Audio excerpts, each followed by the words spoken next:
we're talking about, the different crimes, these are certain crimes, right? Robbery, homicide. I would love to see some white collar crimes and those type of activities also displayed. I would love for him to show the data for that, because that's where I think Black people have less of the crimes. But also that's where a lot of people get away with crimes as well as these more violent crimes. So it really depends on what people are classifying crime. I'm a fan of diversity. I'm in an interracial relationship. I'm fine with diversity if you assimilate to that culture's standards of what makes that culture so great. I firmly believe that white people and Black people can coexist and can act the same and can be a part of a cohesive society. That can happen. What can't happen is when you bring in this diversity of just because you're bringing in a bunch of different races and sexes and ethnicities does not mean you're going to get true diversity. Diversity of thought matters more than diversity of representation, because you just focus on diversity of representation of just having a Black woman here, a white woman here, Indian person there. You're getting different looks, but you're not getting a merge of the thought process. You're not. Okay, Amir, which one is it? Do you want people to assimilate, or do you want diversity of thought and background? Because what you're talking about, if someone's assimilating, that means we are assimilating into the culture, into their, however these people think, how they act, how they present to the world, their beliefs, all of that would be us assimilating.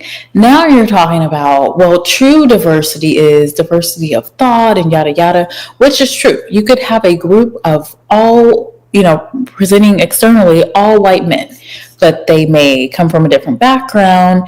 They could have different education levels. They may have different belief systems. Maybe they're different religions. Maybe they come from different countries. They would all likely be European countries, I'm just saying. But, they have some diversity with maybe their backgrounds. That is definitely a representation of diversity. But what you're saying is that you're fine with diversity as you're married to someone that's not of your race. I think he's married to a white guy. So that's fine. So you're saying you need to assimilate to his culture, right? But then where's the diversity? You're also saying that true diversity is diversity of thought. Well, you wouldn't be assimilating if you have diversity of thought and backgrounds. Or not backgrounds, but diversity of beliefs or thinking, which is what he's talking about. For me, diversity looks like, yes, diversity of thought, but we don't really know that until someone starts speaking. You can understand someone's background and where they came from, and then obviously, how they present and some of the front-facing things, like, are you a woman? Are you of a certain racial group, right? But this seems a little off to me. Am I just not understanding what he's saying here? Y'all have to let me know. Not getting someone that will assimilate. And be sure to subscribe, because it gets into another video I'm working on, is if America is a melting pot where we're all blending together and coexisting greatly, or if we're just a mosaic where a bunch of different subgroups and niches is put together into this mosaic that is America. Which one? How are we going to be a melting pot if we're all assimilating, to your point? Two, I think the only place where I've seen a true melting pot have been really New York City, because every other place where, yes, you get some segmented areas where it feels like a melting pot, where everyone's kind of exchanging their own cultures and you kind of get a mix of everything.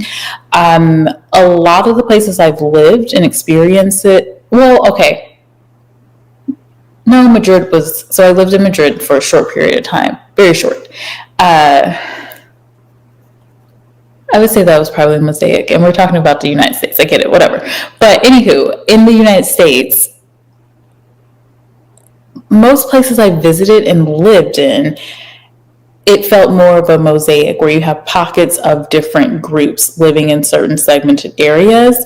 But then where the cultural exchange really comes in is like maybe the type of restaurants or type of businesses that you see. What's missing a lot of the time are people representing the Black communities. So I would say there are some cities that are merging into being more of a melting pot, but the only place where I've seen it more so is New York City. And even there, you're going to find areas where there is some segregation outside of New York City itself, right? Okay, let's continue. One's which. But with this tweet, I went snowboarding recently, had so much fun, and I've been getting like the snowboarding memes and reels on my Instagram, and I saw one where it was like, wow. Why did one of my friends invite me to go snowboarding and I didn't go? And now he's reminding me about that, and I'm mad that I didn't go. I should have gone. I've never snowboarded. That would have been my first time going to a snowboarding and skiing resort. But yeah, now I'm sad. I'm sad thinking about it. Thanks, Amir. You can just leave all your gear out and no one's going to steal it. And of course, I go to the comment section. It's like, well, a Dodge Charger can't drive up the mountain. And with skiing and snowboarding, there are very, very little black people. This is the time that I've gone, and what I see online, there's just white people activities. I don't see black people skiing or snowboarding, and that's why they can leave their stuff around. Are there cases where people are stealing? Well, we're going to talk about stereotypes. I think the only stereotype that might be true is that most black people do not like cold weather. I've yet to hear him say like this specific stereotype outside of, it seems like, crime. But yeah, I don't think most black people are into snowboarding and skiing because we typically don't go into cold weather type of activities. Now, do I know black people that love the cold and do know how to ski and snow? Yes, but it's not the norm. It's just not the norm. At a ski resort for sure. But the fact of the matter is, when I was snowboarding, my private instructor was just like, "Hey, you can just leave your stuff here, we'll come back for it later." And I went back and it was there. I mean, that's actually crazy. And there's something to say when you have this white woman talking about her white town. At a ski resort, first of all, these are not cheap places to go. If I'm in an area where, it's luxury or it's a resort, I'm not worried about my stuff getting taken necessarily because people have it. If I have 3 phones, why would I need to take yours? If I have $500,000, why would I need to take your 100? It's very simple. Town where she can walk around and do anything she wants and it's fine, and then underneath you got this black woman tweeting, yeah, you can't do this, you can't do that, this and that when you're around black people. Okay, I have to come for black people. So this is a black woman. What he's saying is that there was this post about this whole thing, and a black woman's offering, saying, oh yeah, you can't do this around black people, they'll take your stuff, whatever. We need to stop doing that. No one asked you for this commentary. No one asked you to add into this post and say, yeah, let me insert negative stereotype about black people. No one asked you to do this. Can y'all stop doing that? That only adds to the issues that we're seeing. What do you think is going to happen? They're going to say, oh yeah, that's about black people. Yeah, these stereotypes are true about them, but not you, you're different. No, everyone's getting lumped into the same stereotypes. And even if it were the case, why would you want to do something like that? I think people are just so, it's like there's no pride anymore. There's no honor. There's no sense of, I'm doing something to help another person or to help us as a group. Even though I want to add in and say do whatever about our community to this person, to add on to their posts. Let's say someone's making a negative post and I want to voice my opinion. Why don't you take a step back and just think about how it's going to harm the other people in your community? Now, I do think it's different than discussions where you're just talking about different issues publicly with the intent to make things better. But you're seeing a white woman post something like this, basically saying life is great and crime free without diversity. I'm paraphrasing her post, and you're going to come into the comments unasked, like no one asked you to do this. You're going to volunteer to add on to the stereotype. I won't say that I haven't seen these type of things happen, but we need to stop doing it.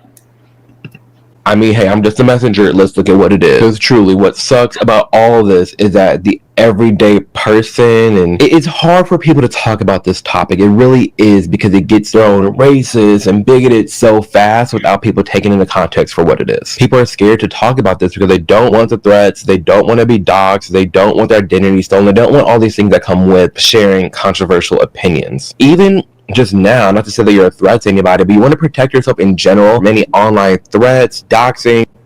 All right, so here comes the ad. I remember this from last time. So let's go from the stealing to the looting. I'm so glad he has these chapters in here. All right, on to the looting.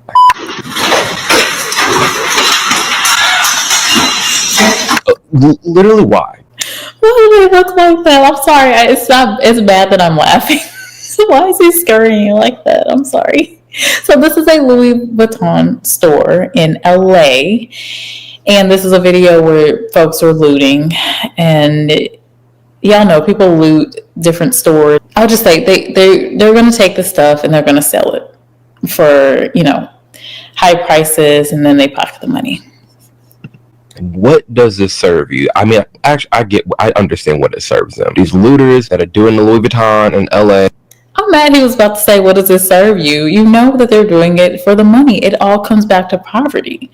If you flip the situation and there are more resources for Black people, and, I think there was a mindset shift with Black people and Black people controlled their own media, you would see a difference. Because there's so many incidents I see of white people doing things, but they don't make it to mainstream media. They're on TikTok, IG, and maybe YouTube, but you just don't see them highlighted as much. And so I think that's one thing, because you're controlling the narrative not only to people that are not Black, but also to Black people. And like I said, I've been, as a child, I lived in the suburban community. It was multicultural, I would say, at that point. And there were Black kids that would act ghetto. Y'all know what I mean by that, hopefully. The stereotypical ghetto. Meanwhile, they come from a really nice family. Their family's doing fairly well. And they know nothing about the hood. And I mean nothing about the hood. Yet they're acting and portraying what either they're seeing on TV or they're seeing from their extended family who are living in the hood. And so a lot of it does stem from media. They're trying to present themselves as cool, right? Because when you look at different variations of media and art, you look at music. Well, look at Drake, for example. So he comes from a decent family, I think, and he came out singing melodies and soft, sensual songs. I still love that. But there was a shift to him doing gangster rap. He's popular. He has an influence. So you do see that adjustment typically, where the most popular are promoting the most degenerate things to the Black community, and especially to boys, the Black boys, with the absence of a father. So they have this mentality where the men are portraying this behavior, they're continuing to portray it, and you have the media. So you have two different things happening. They're doing it, and I won't lie about that. The men are doing it. His experience of not having a father, this is typical. That's one thing I have to agree with him on. But also, it's almost like the chicken and egg theory. Like, what's impacting it worse? Is it the media or is it the people doing it? I think it's a little bit of both. I think the media helps it. The men are definitely helping it because a lot of them are doing this. And then also, it's learned behavior, because if you're seeing this in action, you're like, oh, well, this is cool. This is the right thing to do. And then you have people like, if y'all saw my video about T Daddy, and I'm not saying that first name, he's a rapper, and he made some disgusting commentary on a podcast. Why he had a podcast, why he has a mic, I don't get it. But he was making some crazy comments, and he's talking to younger Black boys, promoting this degenerate way of thinking and doing in life. And so people are going to pick that up.